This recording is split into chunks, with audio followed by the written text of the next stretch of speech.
Assalamualaikum warahmatullahi wabarakatuh. Perkenalkan, saya Ermadi Astari dari Ekonomi Syariah B dengan nomor induk mahasiswa 401200037. Di sini saya akan mempresentasikan tentang usaha saya terhadap investor guna untuk memenuhi tugas ujian akhir semester mata kuliah komunikasi bisnis. Ada 6 topik pembahasan yang akan saya bahas. Yang pertama yaitu profil usaha, yang kedua bahan-bahan pembuatan usaha, yang ketiga aspek keuangan, yang keempat manajemen pemasaran usaha, yang kelima analisis SWOT terhadap usaha yang saya jalankan, dan yang terakhir yaitu keuntungan bagi investor. Sebelum masuk pada profil usaha yang saya jalankan, mari kita tahu apa itu bisnis kuliner. Bisnis kuliner adalah salah satu bentuk bisnis yang sangat menjanjikan. Banyak sekali macam-macam dari jenis makanan yang bermunculan dengan ragam kreativitas, inovasi yang sangat menarik. Makanan biasanya dikreasikan menjadi makanan yang memiliki cita rasa dan juga nilai jual yang sangat tinggi. Peluang berwirausaha pada sebuah sektor makanan atau kuliner sangatlah terbuka lebar. Dikarenakan semua manusia pasti membutuhkan makanan atau konsumsi dalam kebutuhan hidupnya. Seorang pengusaha atau usahawan harus sangat pandai dan juga sangat kreatif, inovatif dalam menciptakan sebuah usaha dalam bidang makanan atau kuliner. Dikarenakan pada zaman sekarang banyak sekali seseorang yang semakin kreatif membuat suatu usaha yang sangat menarik perhatian konsumen, terutama di bidang kuliner. Nah, sedikit penjelasan dari saya. Selanjutnya yaitu masuk ke profil usaha. Profil usaha ini yaitu nama usahanya Dadar Gulung Pelangi, jenis usaha yaitu kuliner homemade, alamatnya di daerah saya sendiri yaitu RT 2 RW 4 Gondang Nawangan Pacitan, Jawa Timur. Jam operasionalnya ada di pukul 8:30 pagi sampai jam 5 sore. Ada emailnya yaitu dadargulungpelangi@gmail.com. Jika ingin memesan bisa pesan ke nomor yang tertera ini yaitu 0813 30004 0154. Selanjutnya yaitu visi dan misi usaha yang saya jalankan. Visinya yaitu mempopulerkan makanan tradisional dengan memberikan inovasi yang sesuai dengan perkembangan zaman. Sedangkan misinya yaitu yang pertama menjadikan resep tradisional bernuansa modern, yang kedua menjadikan dadar gulung pelangi ini menjadi makanan yang sangat berkelas, dan yang terakhir yaitu membuat kesan rasa yang tidak monoton. Selanjutnya yaitu tujuan dari usaha yang saya jalankan. Yang pertama, untuk mengembangkan aneka rasa dari dadar gulung pelangi ini. Yang kedua, untuk mendapatkan keuntungan ekonomis. Dan yang terakhir, untuk meningkatkan keterampilan kewirausahaan. Selanjutnya, poin yang kedua yaitu ada bahan-bahan pembuatan usaha dadar gulung pelangi ini. Mari kita simak, yaitu bahan-bahannya. Untuk kulit dadar gulung ada 150 gram tepung terigu, ada 1 sendok makan gula pasir, 300 ml susu cair, 1 butir telur dikocok lepas, 1 sendok makan margarin, dan pewarna makanan. Untuk pewarna makanan kita ambil dari pewarna tradisional. Untuk warna hijau kita ambil dari pandan, untuk warna ungu kita ambil dari buah naga. Selanjutnya isi dadar gulung yaitu setengah sendok makan gula pasir, pisang, yaitu pisang yang kita pilih yaitu ada pisang raja. Selanjutnya keju dan coklat batangan. Ini adalah isi dari dadar gulung pelangi tadi. Selanjutnya poin yang ketiga yaitu aspek keuangan. Mari kita tahu apa saja aspek keuangan yang saya rinci di sini. Ini adalah rincian hasil akhir dari aspek keuangan usaha yang saya jalankan.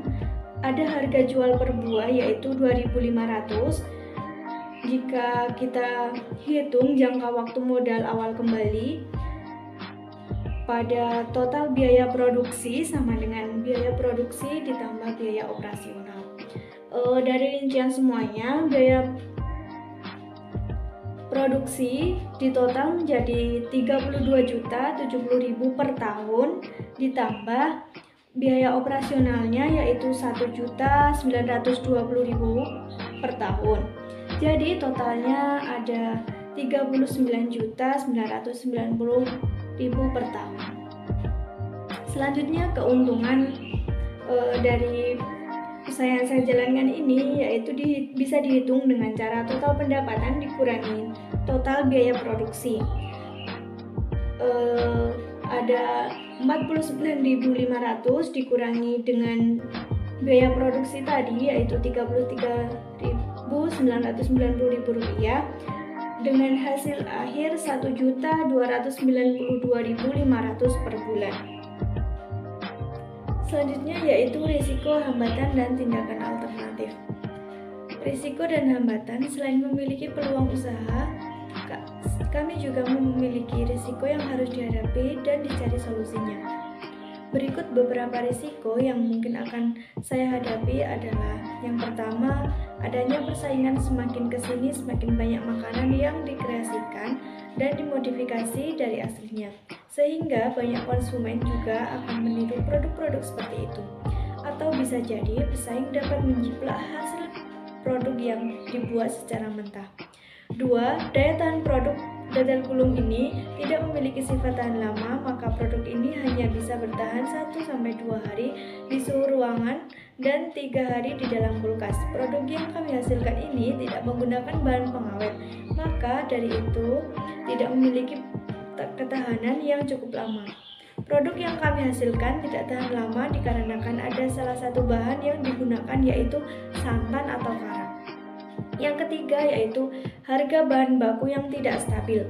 Terkadang faktor bahan baku juga mempengaruhi kami dalam memproduksi. Salah satunya adalah harga naik turun yang tidak stabil. Yang kedua yaitu tindakan alternatif. Tindakan yang akan kami lakukan untuk mengatasi risiko dan hambatan tersebut adalah sebagai berikut.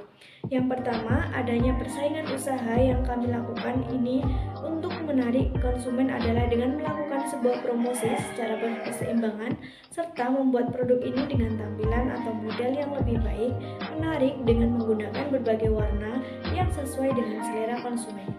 Selain itu, untuk menghindari atau melindungi produk yang kita buat agar tidak bisa ditiru dengan menggunakan hak cipta dari produk yang dihasilkan jika suatu saat produk ini bisa berkembang dan berhasil.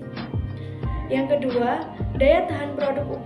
Upaya untuk mengatasi hal ini adalah bisa memperkirakan berapa jumlah produk yang akan dijual setiap harinya, sehingga produk yang kita hasilkan bisa habis terjual. Poin yang terakhir yaitu harga bahan baku yang tidak stabil. Untuk mengatasi ini, kita harus pandai-pandai mengatur bahan baku untuk digunakan. Jika harga tidak stabil, maka kita cari bahan baku alternatif.